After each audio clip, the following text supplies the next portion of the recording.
Hello ईजान lovers, welcome to my channel non stop entertainment with JB. आज हम Izan web ओ खूबसूरत लड़का स्टोरी का नेक्स्ट पार्ट सुनेंगे। ईबो चीख कर बोलता है जाओजन। उसके बाद ऐसा पुकारते हुए ईबो भागकर जाओजन के पास जाता है। जाओजन जो फ्लोर पर सेंसलेस होकर पड़ा था वो कोई रिस्पॉन्स नहीं करता। ईबो और भी डर जाता है। ईबो फोrehead पर हाथ रख के सोचता है फीवर तो नहीं है। तो फिर ईबो जाओजन के चीख पे धीरे से थपथपाते हुए जाओजन जाओजन कहकर पुकारता रहता है, पर फिर भी जाओजन का सेंस नहीं लौटता।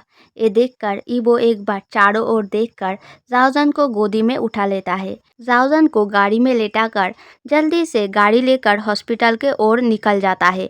हॉस्पिटल में जाकर ईबो जाओजन को बैक सीट से गोदी में उठाते हुए हॉस्पिटल के अंदर घुसते घुसते डॉक्टर डॉक्टर कह के चीखने लगता है। जाओजन का अच्छे से चेकअप करने के बाद एक इंजेक्शन देकर डॉक्टर ईबो से बोलता है, सर आप मेरे साथ बाहर आइए। बाहर जाने के बाद डॉक्टर बोलता है, आपको लगेगा कि मैं रूडली बातें कर रहा हूँ, but in my profession I have to say it for patient well being, please don't mind it sir.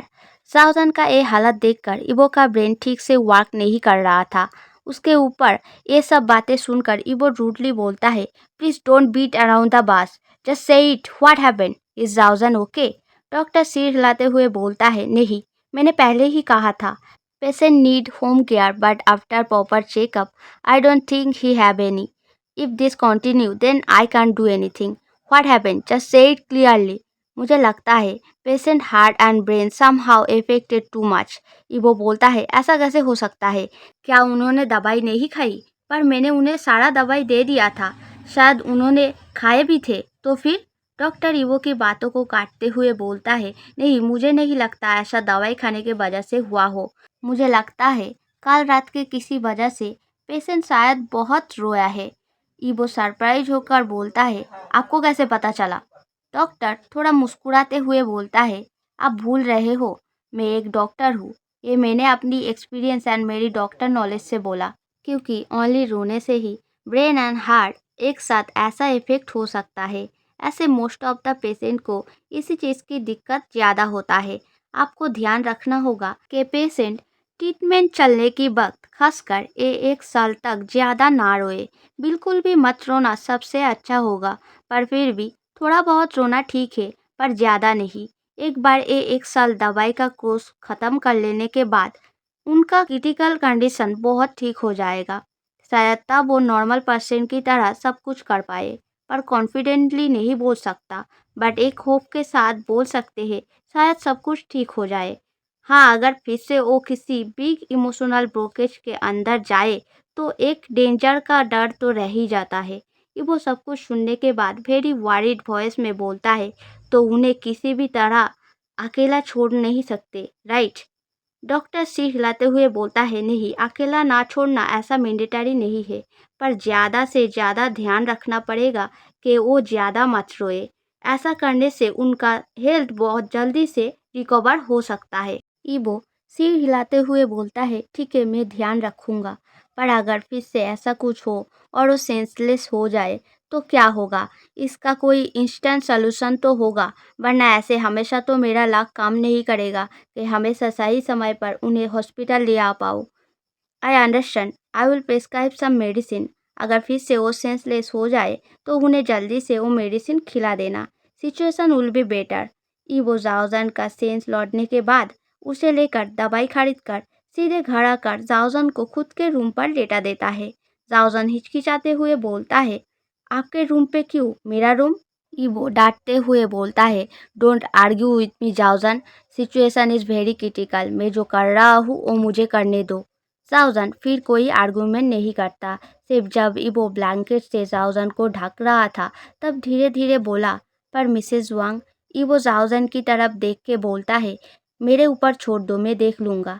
जाओजन को कुछ खिला के मेडिसिन देने के बाद जब जाओजन सो जाता है तब ईवो धीरे धीरे अपनी रूम से निकाल कर मॉम के रूम में जाता है।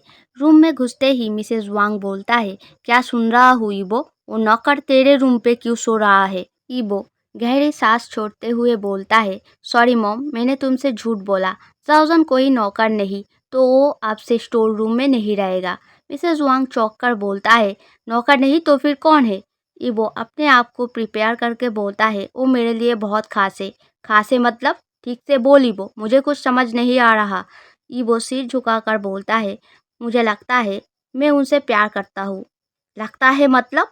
लगता है मतलब मैं अभी भी श्योर नहीं हूँ, पर मेरी हरकतें, मेरी फीलिंग्स, मेरी बिहेवियर, मेरा हार्ट, इन सब कुछ के सिम्टम्स से मुझे ऐसा लगता है कि मैं उनसे प्यार करता हूँ और उन्हें हमेशा अपने साथ देखना चाहता हूँ। इबो का मॉम अपने सर पर हाथ रख के बेड के ऊपर बैठकर बोलता है, तो तू एक लड़के से शादी करेगा? लोग क्या कहेंगे? और तेरा पापा? इस सदमे में अगर उन्हें हार्ट अटैक आ गया और कोई ऊंच नीच हो गया तो? तूने एक बार भी हम लोगों के बारे में नहीं सोचा? क्या इस दिन के लिए ही तुझे बड़ा किया था? इबो मॉम की तरफ देखते हुए बोलता है, लोग क्या बोलेंगे मुझे कोई फर्क नहीं पड़ता, क्योंकि मैं उनके साथ रहता नहीं। अभी सिर्फ मुझे लगता है कि मैं उनसे प्यार करता हूँ। I am not confirm yet, तो इतना हाइपर होने की ज़रूरत नहीं। पर मैं जब कन्फर्म हो जाऊँगा, तब अगर आप लोगों को ये मानने में तकलीफ़ हो कि मैं एक लड़के से प्यार करता हूँ, देन तब मेरे पास इस घर को छोड़ने के अलावा कोई और दूसरा रास्ता नहीं होगा। मिसेस वांग रोते हुए बोलता है, तो तू एक काल के आए हुए लड़के के लिए अपनी माँ पापा को छोड़कर चला जाएगा? हमारे लिए तेरी कोई रिस्पॉन्सिबिलिटी नहीं।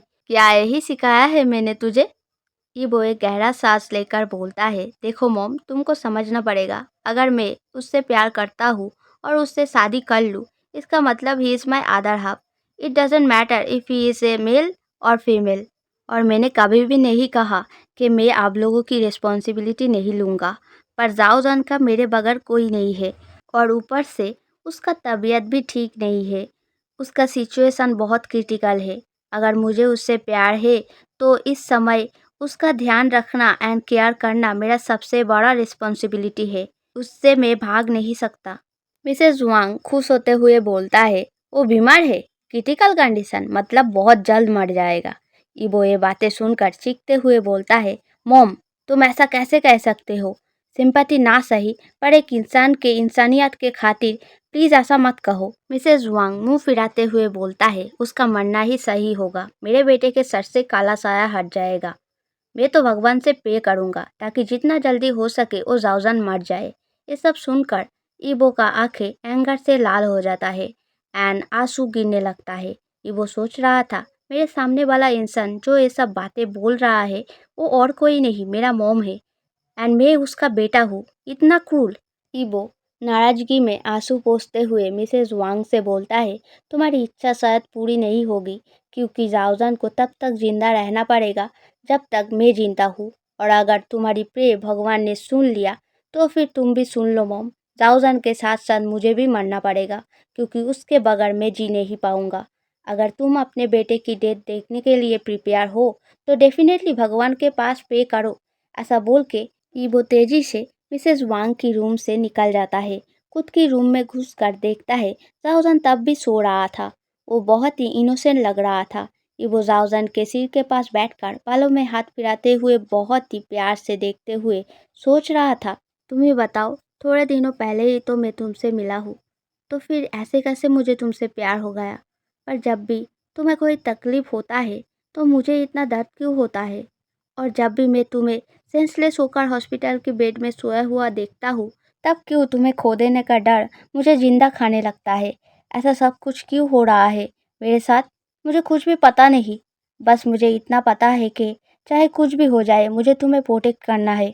पर मेरे मॉम को देखो, तुम्हारे लिए कितना हार्श वर्ड बोल दिया। उनको ऐसा नहीं कहना चाहिए था, मेरे खातिर ही सही। ऐसा कहते हुए युवक की आंखों से आंसू गिरने लगता है। उस आंसू के एक बूंद जाकर जाओजन के मुंह पे गिरता है एंड जाओजन का नींद खुल जाता है। जाओजन इबो को रोते हुए देखकर कुछ समझ नहीं पाता, पर फिर भी अपने हाथों से इबो का आंसू पोंछने लगता है। जाओजन का उसके ओर एक केयर देखकर इबो अपने आप को और रोक नहीं पाता। जाओजन के हाथों को पकड़कर अपनी ओर खींच लेता है, उसको हक करते हुए बोलता है, तुम्हारे आंसू पोंछने वाला कोई नहीं है, फिर भी तुम मेरे आंसू पोंछने आ गए। पर एक बार आंसू पोंछने से काम नहीं बनेगा, अब पूरी जिंदगी तुम्हें ही मेरा आंसू पोंछना है। सो बी प्रिपेयर जाओजन। स्टोरी पसंद आया तो लाइक सब्सक्राइब करना एंड स्टोरी का नेक्स्ट पार्ट चाहिए तो नेक्स्ट पार्ट लिख के कमेंट करना। अगर इस स्टोरी से 2 न्यू सब्सक्राइब एंड कमेंट भी मिला तो मैं इसका नेक्स्ट पार्ट बहुत जल्दी लाऊंगा। आने से भी लाऊंगा पर मेरी मनमर्जी से थोड़ा देर करके। एंड जो लोग छुप छुप के सुन रहे हो आप लोगों के लिए बस यही कहूँगा, if you like it then do subscribe, like, comment. Don't be scared, as a ईजान lover you have to be brave. So आज के लिए इतना ही, बाय बाय।